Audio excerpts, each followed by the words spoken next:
আবারও চোখ রাঙাচ্ছে corona virus. দেশে এক সপ্তাহেই মৃত্যু বেড়েছে 46%। স্বাস্থ্যবিধি মানছেন না কেউই। পকেটে রাখছি, পরবো। এই দুটো ব্যাগে আমার মাস্কটা বেডে ধুয়ে যাবে। মাস্ক কই পড়ছে আমি জানি না। আমরা ওদেরকে ছেড়ে দিছি, ছেড়ে দিয়ে বলছি যে তোমরা মাস্ক পরো, তোমরা সোশ্যাল ডিস্টেন্সিং করো, এটা করে কিন্তু বেশি মাস্কের ইফেক্টটা পাওয়া যাচ্ছে না, টেস্টই তো করতে পারছি না, তাহলে আমরা আইসোলেট করতে পারছি না।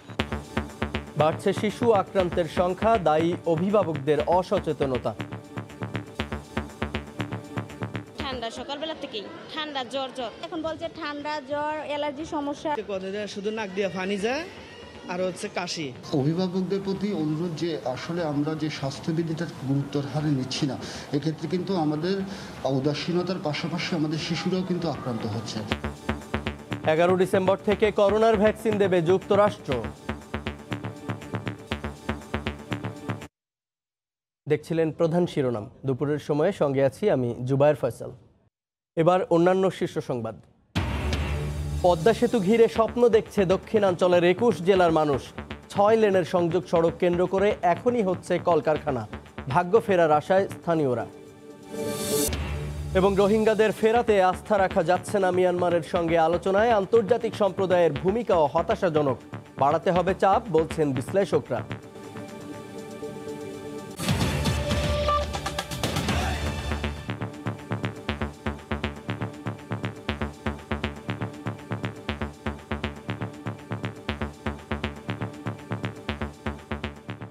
কিছুদিন স্থিতিশীল থাকার পর আবারও চোখ রাঙাচ্ছে করোনা পরিস্থিতি। শনাক্তের হার কিংবা মৃত্যু সব সূচকেই পরিস্থিতি অবনতির দিকে।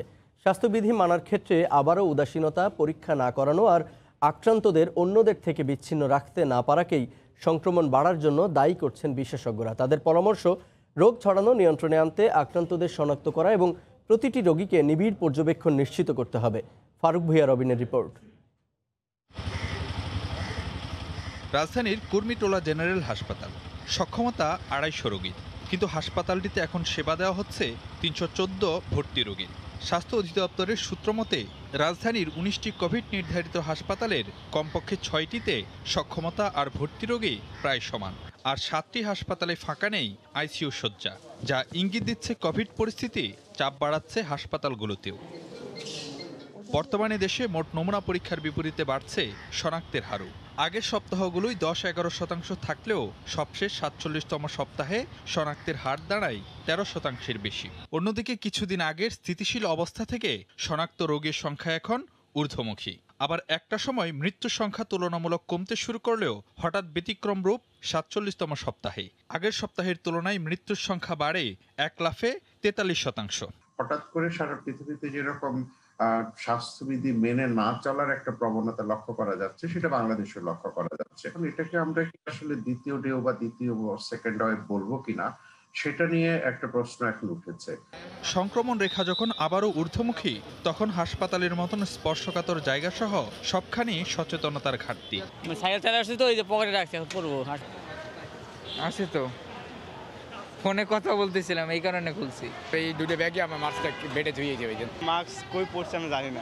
রোগ নিয়ন্ত্রণে পরীক্ষার হার বাড়ানো আর আক্রান্তদের আইসোলেশন নিশ্চিতের তাগিদ বিশেষজ্ঞদের। টেস্টই তো করতে পারছি না, তাহলে আমরা আইসোলেট করতে পারছি না, তাহলে আমরা ওদেরকে ছেড়ে দিছি, ছেড়ে দিয়ে বলছি যে তোমরা মাস্ক পরো, তোমরা সোশ্যাল ডিস্টেন্সিং করো, এটা করে কিন্তু বেশি মাস্কের ইফেক্টটা পাওয়া যাচ্ছে না। আইসোলেশনে আছেন কিনা এবং তাদের চিকিৎসা ঠিকভাবে হচ্ছে কিনা সেই খবরটা নেওয়া দরকার। আইডিসিআর সেই কাজটি করছে, কিন্তু জনবলের অভাবে 24 ঘন্টার ভিতরে প্রতিটি রোগীকে ফলো আপ করা সম্ভব হচ্ছে না।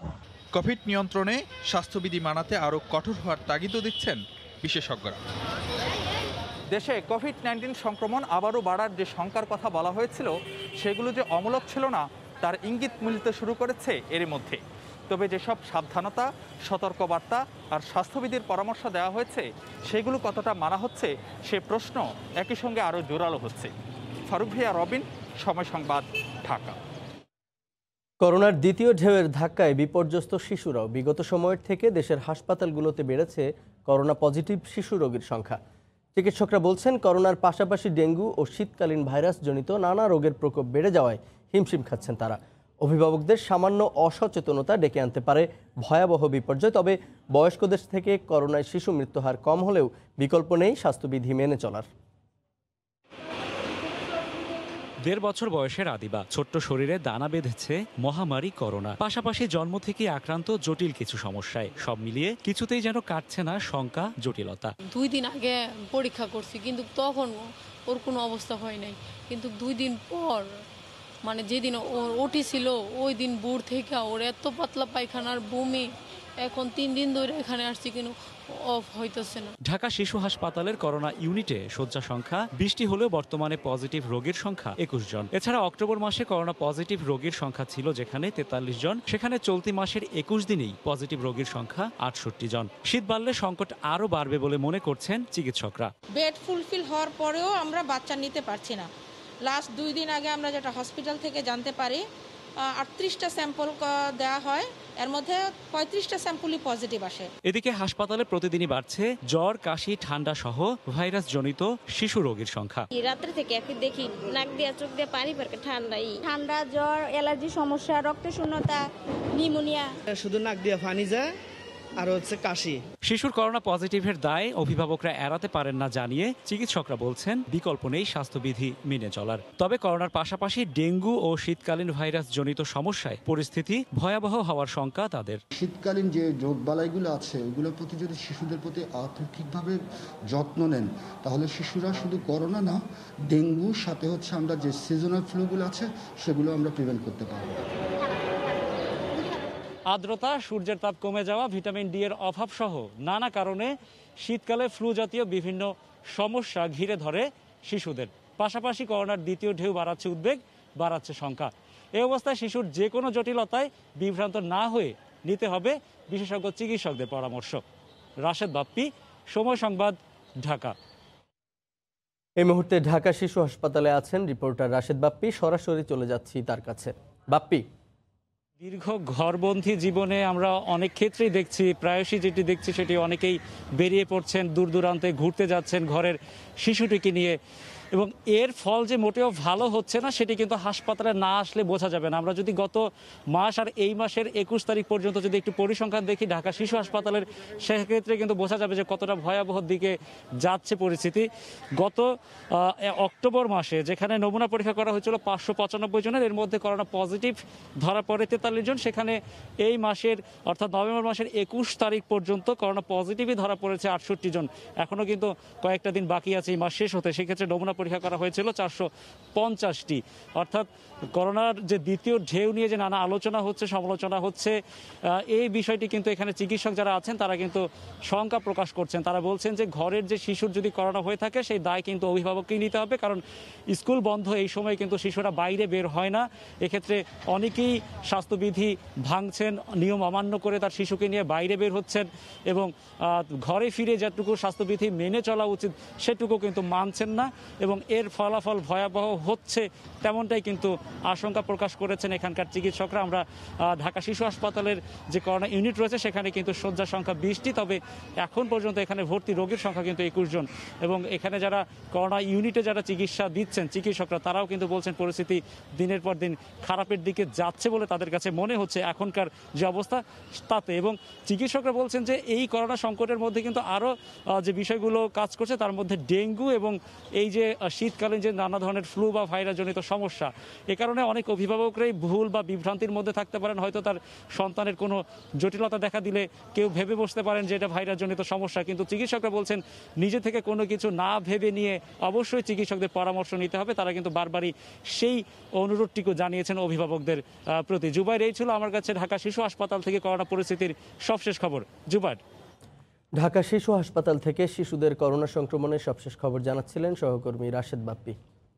আগামী 11ই ডিসেম্বর থেকে যুক্তরাষ্ট্রে করোনা টিকা দেয়া শুরু হতে পারে বলে আভাস দিয়েছেন ভ্যাকসিন কর্মসূচির প্রধান ডক্টর মনসেফ স্লাইউই। রোববার এক বিবৃতিতে এ তথ্য জানান তিনি। ডক্টর মনসেফ জানান, টিকা অনুমোদিত হওয়ার 24 ঘন্টার মধ্যেই তা সরবরাহের পরিকল্পনা রয়েছে। মার্কিন ওষুধ উৎপাদনকারী প্রতিষ্ঠান ফাইজার ও সহযোগী প্রতিষ্ঠান জার্মানির বায়োএনটেক তাদের তৈরি ভ্যাকসিন অনুমোদনে শুক্রবার মার্কিন ওষুধ প্রশাসনের কাছে আনুষ্ঠানিক আবেদন করেছে। যুক্তরাষ্ট্রের খাদ্য ও ওষুধ প্রশাসন FDA উপদেষ্টা কমিটির আগামী 10 ডিসেম্বর ফাইজারের আবেদন নিয়ে বৈঠকে বসার কথা রয়েছে।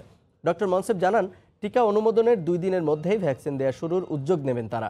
এর আগে ফাইজার ও বায়োএনটেকের পক্ষ থেকে তাদের টিকাটি চূড়ান্ত পর্যায়ের পরীক্ষায় 94% কার্যকর বলে দাবি করা হয়। স্বপ্নের পদ্মা সেতু নির্মাণ শেষ হলে বদলে যাবে দক্ষিণাঞ্চলের 21 জেলার আর্থসামাজিক অবকাঠামো, ঘুরবে মানুষের ভাগ্যের চাকা। ইতোমধ্যে পদ্মা সেতুর 2 পাড়ে সংযোগ সড়কের সাথে চালু হয়েছে 6 লেনের সড়কও। শুধু যোগাযোগই নয়, নদীর 2 পাড়ে কলকারখানা ও শিল্প প্রতিষ্ঠান গড়ে উঠবে। হাজার হাজার মানুষের কর্মসংস্থানের সৃষ্টি হবে। এমন স্বপ্ন বাস্তবে দেখার আশায় দিন গুনছেন এই অঞ্চলের কৃষক, যুবক, শ্রমিক, কর্মজীবী, ব্যবসায়ী সহ সর্বস্তরের মানুষ। মাদারীপুর থেকে সঞ্জয় কর্মকার, অভিজিতের তথ্য ও শাহাদাত আকুনের ছবিতে রিপোর্ট। সড়কপথে দক্ষিণ ও দক্ষিণ পশ্চিমাঞ্চলের 21 জেলার সাথে রাজধানীর যোগাযোগের অন্যতম মাধ্যম মাওয়া কাওড়াকান্দি নৌরুটটি 1986 সালে চালু হয়, যা বর্তমানে মাদারীপুরের বাংলাবাজার শিমুলিয়া নৌরুটে স্থানান্তর করা হয়েছে।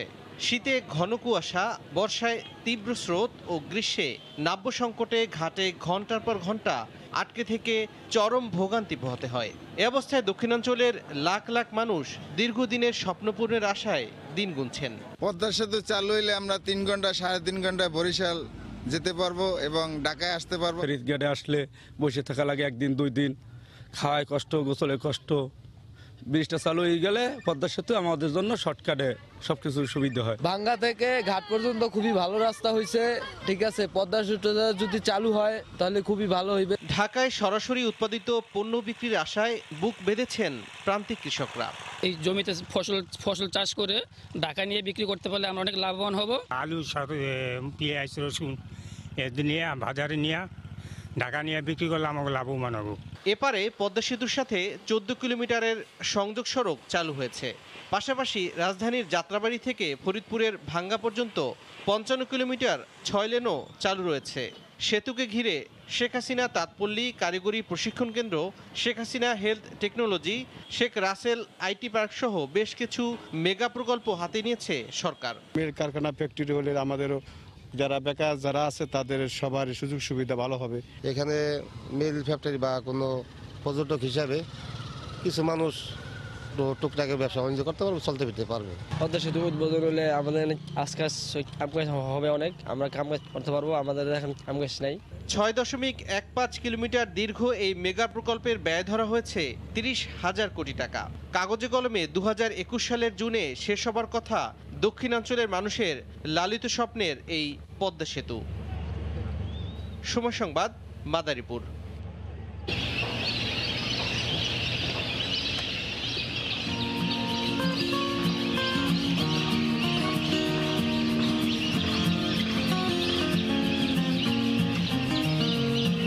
করোনা নিয়ন্ত্রণে মাস্ক পরা বাধ্যতামূলক করতে আরও কঠোর ব্যবস্থা নেওয়ার জন্য প্রশাসনকে নির্দেশ দিয়েছেন প্রধানমন্ত্রী শেখ হাসিনা।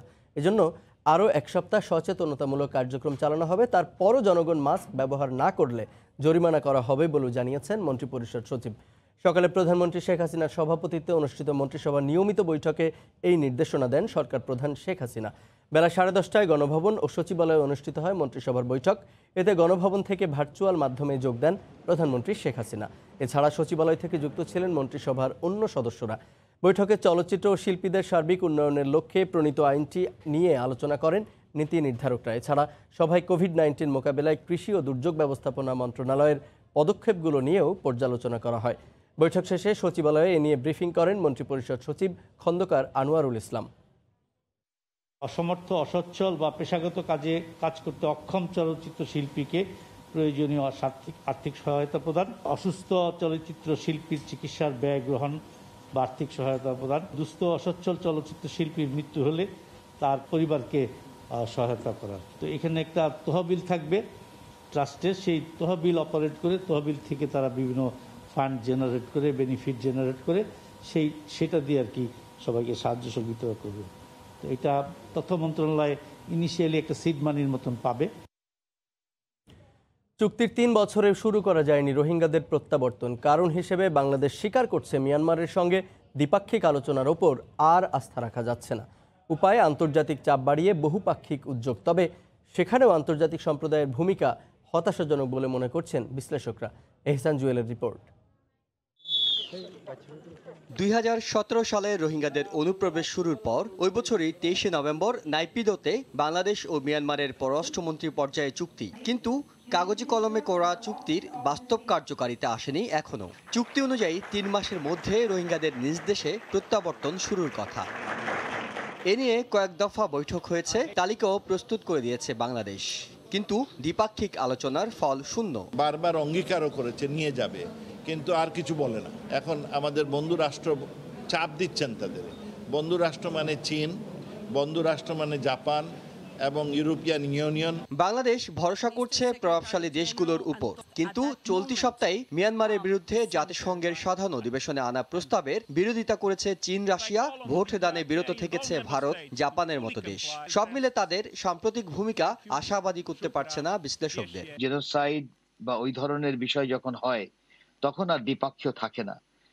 সেই জায়গায় বাংলাদেশ আমার মনে হয় তার আন্তর্জাতিকরণের ব্যাপারে তার ধীর গতি যেটা আমরা দেখছি সেটা কিন্তু আমার মনে হয় না ঠিক হচ্ছে।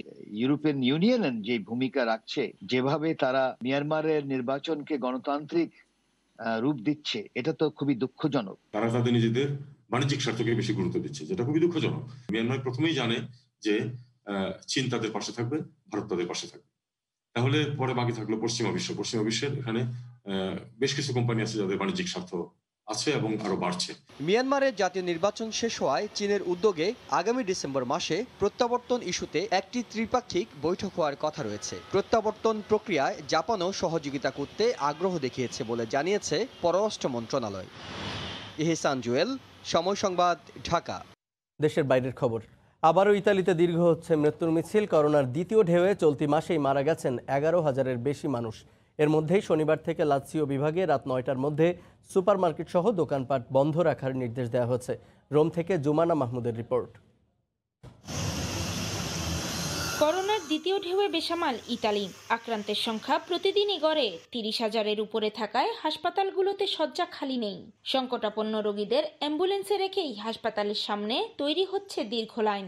নতুন নতুন নির্দেশনা, নিষেধাজ্ঞা জারি করেও সংক্রমণ নিয়ন্ত্রণে আনা সম্ভব হচ্ছে না। ফাইজার ইউরোপীয় ইউনিয়নের জন্য যে 30 কোটি ডোজ ভ্যাকসিন বরাদ্দ করেছে, তা থেকে ইতালি পাবে প্রায় 3 কোটি ডোজ। আগামী 15 জানুয়ারির পর দেশটি এই ভ্যাকসিন পেতে পারে বলে জানিয়েছে কর্তৃপক্ষ। শুরুতে 17 লাখ মানুষের উপর এই ভ্যাকসিন প্রয়োগের সিদ্ধান্ত রয়েছে, যেখানে অগ্রাধিকার পাবেন স্বাস্থ্যকর্মী এবং বৃদ্ধরা। এদিকে ব্যবসা প্রতিষ্ঠান খোলা রাখার সময়সীমা কমিয়ে আনায় প্রবাসী বাংলাদেশিরা নতুন করে ক্ষতির শিকার হচ্ছেন। নতুন করে আবারও অনেক প্রদেশের দোকানপাট বন্ধের সময়সীমা কমিয়ে দেওয়া হয়েছে। সরকার 1 ঘন্টা সময় অনেক ফিসে দিচ্ছে, যার কারণে আমরা ক্ষতির সম্মুখীন হচ্ছি। ইতালিতে এই পর্যন্ত আক্রান্ত হয়েছেন 14 লাখের উপরে, মারা গেছেন প্রায় 50,000 মানুষ। ইতালির রোম থেকে জুমানা মাহমুদ, সময় সংবাদ। এদিকে মন্ত্রিসভা গঠনের কাজ একেবারেই চূড়ান্ত করে এনেছেন নবনির্বাচিত মার্কিন প্রেসিডেন্ট জো বাইডেন। পররাষ্ট্রমন্ত্রী হিসেবে তিনি সাবেক উপপররাষ্ট্রমন্ত্রী অ্যান্থনি ব্লিনকেনকে চূড়ান্ত করেছেন বলে জানা গেছে। বাইডেন যখন সরকার গঠনে ব্যস্ত, ঠিক সে সময় ডোনাল্ড ট্রাম্প আবারও দাবি করেছেন তার আমলে মার্কিন অর্থনীতি শক্তিশালী হয়েছে। প্রশ্ন তুলেছেন বাইডেন কোন এখতিয়ারে মন্ত্রিসভা গঠন করছেন তা নিয়েও। গেল কয়েকদিন ধরেই জোর আলোচনা চলছিল জো বাইডেনের মন্ত্রিসভা কেমন হতে যাচ্ছে তা নিয়ে। ইতোমধ্যে জানা গেছে নবনির্বাচিত প্রেসিডেন্ট চূড়ান্ত করে ফেলেছেন কারা কারা থাকছেন তার প্রশাসনে। যুক্তরাষ্ট্রের স্থানীয় সময় মঙ্গলবার আসতে পারে গুরুত্বপূর্ণ ঘোষণা। মার্কিন গণমাধ্যম সূত্রে জানা যায়, বারাক ওবামা সরকারের আমলে উপপররাষ্ট্রমন্ত্রীর দায়িত্ব পালন করা অ্যান্থনি ব্লিনকেনকে পররাষ্ট্র মন্ত্রণালয়ে দেখা যেতে পারে। তিনি এর আগে উপদেষ্টার দায়িত্বও পালন করেছেন। নির্বাচনের সময় বাইডেনকে খুব কাছ থেকে পরামর্শ দেন তিনি। পররাষ্ট্র ছাড়াও আর কোন কোন মন্ত্রণালয়ের দায়িত্ব বন্টন হতে পারে তা এখনও স্পষ্ট নয়। বাইডেনের এই কার্যক্রম নিয়ে প্রশ্ন তুলেছেন ট্রাম্প। তিনি এখনও মনে করেন ডেমোক্র্যাটরা জাল ভোটের মাধ্যমে জিতেছে। 4 অঙ্গরাজ্যের ফল উল্টে গেলে জয় রিপাবলিকানদেরই হবে। এক জরিপে উঠে এসেছে এখনও 52% রিপাবলিকান মনে করেন ট্রাম্প নির্বাচনে জিতেছেন, আর 29% মনে করেন জয় হয়েছে বাইডেনের। এরই মধ্যে এক ভাষণে ট্রাম্প জানান, তার সময়ে মার্কিন অর্থনীতি হয়েছে শক্তিশালী, সৃষ্টি হয়েছে কর্মসংস্থান। Every day we are proving that we can protect our workers, create new jobs, and safeguard the environment. এদিকে গণমাধ্যমের খবরে বিশ্লেষণ চলছে ট্রাম্প কি জো বাইডেনের শপথ অনুষ্ঠানে থাকবেন কিনা। সৈয়দ ইফতেখার, সময় সংবাদ। প্রতি বছরের মতো এবারের শীতেও জাহাঙ্গীরনগর বিশ্ববিদ্যালয়ে অতিথি পাখির সমারোহ। সাধারণত প্রতি নভেম্বরে যত পাখি আসে তার চেয়ে এবার পাখির সংখ্যা বেড়েছে দ্বিগুণ। করোনার কারণে ক্যাম্পাস বন্ধ থাকায় পাখির সংখ্যা বেড়েছে বলে মনে করছেন বিশেষজ্ঞরা। জনমানব শূন্য ক্যাম্পাসে দূর দেশের এই পাখির আয়েশি বিচরণের খবর জানাচ্ছেন আতিকুর রহমান তমাল, ছবি তুলেছেন মোহাম্মদ শাহিন।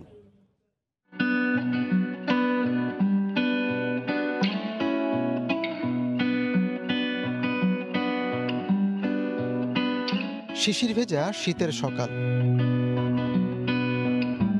সূর্যি মামা একটু বেলা করেই আড়মোড়া ভাঙেন, কিন্তু ততক্ষণে পাখির করতানে মুখরিত জাহাঙ্গীরনগর ক্যাম্পাস।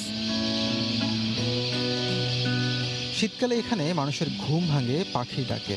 তবে এবার করোনার কারণে ক্যাম্পাস বন্ধ থাকায় শিক্ষার্থী শূন্য বিশ্ববিদ্যালয়ে শুধুই পাখির রাজত্ব। লেকের জলে কুয়াশার সঙ্গে শাপলা শালুকের লুকোচুরি আর পাখির জলকেলি এক অন্যরকম আবহ নিয়ে ধরা দেয়। যান্ত্রিক তারা খাওয়া নাগরিক মানুষ একটু হাঁপ ছেড়ে বাঁচতে এই ক্যাম্পাসে ভিড় করেন। তবে এবারের শীতে আপনাকে স্বাগত জানানো সম্ভব নয়, কারণ পাখি মেলা হচ্ছে না এবার। স্থানীয় পাখি এবং পরিযায়ী পাখি মিলে 206 প্রজাতির পাখি এখন পর্যন্ত আমরা রেকর্ড করেছি। এর মধ্যে 130 প্রজাতি স্থানীয় এবং বাকি 76 প্রজাতি পরিযায়ী। সাধারণত প্রতি নভেম্বরে যত পাখি আসে তার চেয়ে এবার পাখির সংখ্যা হয়েছে দ্বিগুণ। নভেম্বর মাসে এসে আমরা অনেক বেশি সংখ্যক পাখি দেখছি। এটি সাধারণত ডিসেম্বর নাগাদ আমরা এই পরিমাণ পাখি পেয়ে থাকি। কোলাহলমুক্ত ক্যাম্পাসে অনেক বেশি পাখি এসেছে। হিমালয়ের ওপারে সাইবেরিয়া, মঙ্গোলিয়াতে এ সময়ের তুমুল তুষারপাতের কারণে পরিযায়ী পাখিরা শীত থেকে বাঁচতে ছুটে আসে নাতিশীতোষ্ণ এই বাংলায়। বলা হয়ে থাকে পাখির কোনো দেশ নেই যেটা বোঝে না রাষ্ট্রের সীমারেখা।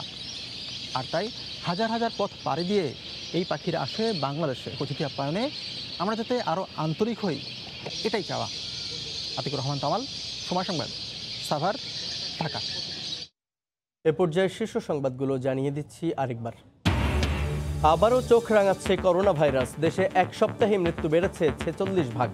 স্বাস্থ্যবিধিতে উদাসীনতা, বাড়ছে শিশু আক্রান্তের সংখ্যা। পদ্মা সেতু ঘিরে স্বপ্ন দেখছে দক্ষিণাঞ্চলের 21 জেলার মানুষ।